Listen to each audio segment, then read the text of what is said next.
Hey guys, Tech here. Today I'm going to be teaching you how to build your own mech. Now, you select a chassis. In this case, I'm selecting the Warhammer BW. The Warhammer is the latest mech that came out, and the BW is the hero variant of the mech. Now, whenever you're building your mech, you have to look and see what sort of things your mech has available to it. In this case, it has 2 energy slots in the arms, an energy slot in each torso. It has a rocket slot in the right torso and 2 ballistic slots in each torso as well. And that I basically loaded out every single bit of equipment I can into each torso piece, maxed out the armor across the board except in the head. I had to take off 2 to select my maximum tonnage. That limits how much stuff you can have in each section of the mech.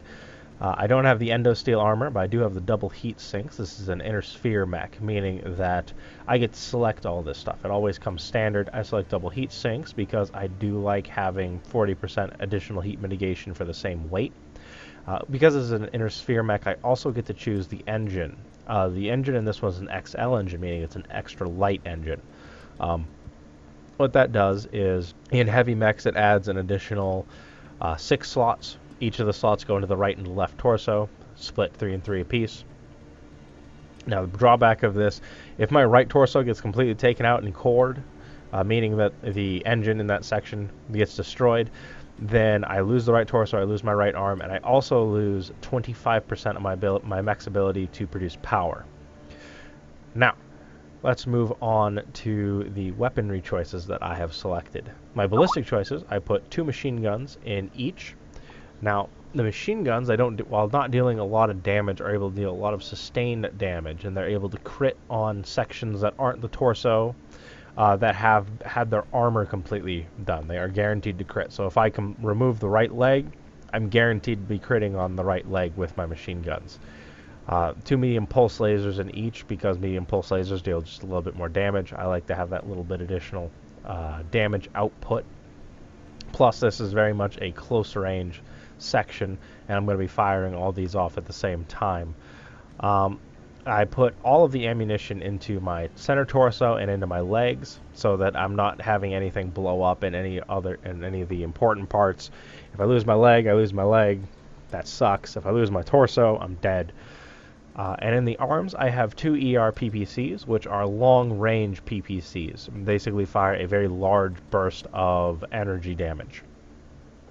The reason I have the 2 PPCs here, this is my main point of damage at long ranges, and I have the ERs because I can fire them at close range still.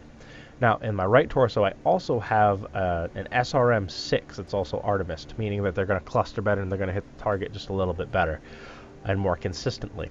The SRM-6 in this case is there to just put out that little bit of additional damage at close range. Again, this is very much a close range mech. It has a lot of armor going all around, a 70-tonner heavy. That's also pretty fast, 64.8, and that's because of that XL engine 280. 64.8 speed in forward and 43.1 in reverse. That's kilometers per hour, and turn and twist speed of 30.5 and 108. Turn is your bottom part, how fast you can turn your mech around, and the twist speed is the upper part. The mechs function much like a tank, so turn is for the lower part, and twist is for the turret section. Now, that is an inner sphere mech. Let's go ahead and take a look at a heavy clan mech. Let's take a look at the Ebon Jaguar. Now, the Ebon Jaguar is just a little bit different. I don't get to select my upgrades. It comes with all these upgrades. I don't get to select my engine. It comes with this engine, and that's the engine I have to have. The benefits are the XL engine takes up 1 less slot, and the double heat sinks also take up 1 less slot. Now, what I can also do that's very different is I can swap this out. I can go right over here to Omnipods, and I can swap out my right arm for a different one. This is the Ebon Jaguar B. It has 2 laser slots.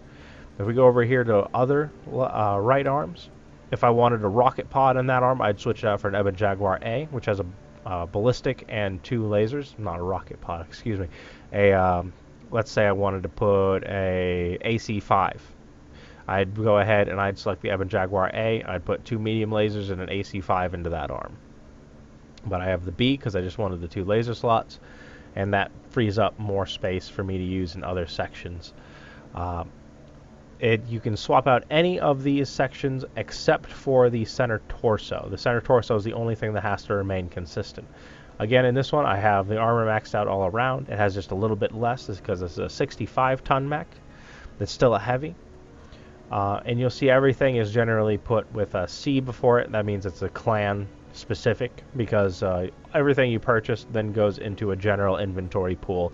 Clan mechs only accept clan serviceable things.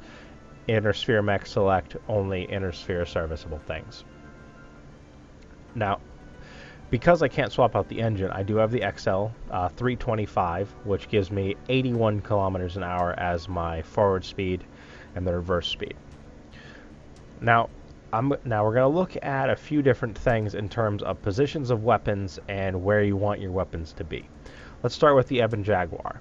The Ebon Jaguar is very wide set. The weapons that I have are pretty much in line with the cockpit, except for my AC, I believe that's an AC 10 or AC 20. It's above the cockpit. Now, whenever I'm selecting my weapon groups, you'll see that I have my medium lasers firing on the same weapon group, meaning that these medium lasers are going to fire at the same time. Large laser is going to fire independently, and the AC 20 is going to fire independently. I want that so that, let's say I'm peeking around a corner and this much of my mech is exposed. I don't want to fire that large laser. I might not even want to fire the AC 20. I'm just going to want to fire these two medium lasers around the corner because that's the only thing that's going to hit. Let's go ahead and take a look at something like the Raven. I've done a few videos on this before. Raven is probably one of my favorite little guys. He's just really, really fun. Weapon groups on this one, I have my medium lasers selected on one slot, my machine guns selected on another slot, and my SRM-6 selected on a third slot. The reason being, all of these have different ranges, and all of these are located on different areas. I can fire an alpha from this one pretty easily, meaning I can fire everything all at the same time without overheating. I'm not really worried about the heat on this guy. I'm a lot more worried about my ammo consumption with those SRM-6s. Which is why I'm not afraid to fire the medium lasers off all the time. The extra M6s I'm going to be a lot more sparing with, and the machine guns, I can pretty much fire them off all at the same time. But I'm going to be looking to see, am I going to be hitting a tree with those machine guns, or am I going to be hitting a tree with all this stuff over here? I'm just going to fire my machine guns, or I'm just going to fire all this stuff over here. Well, I think I covered everything pretty well. You have to keep in mind your tonnage. You have to keep in mind what slots you have available and what you can put into each slot. And you also have to keep in mind where your weapons are located on the mech. I think I covered everything pretty well. I hope you guys enjoyed the video. Thanks for watching, and have a great day.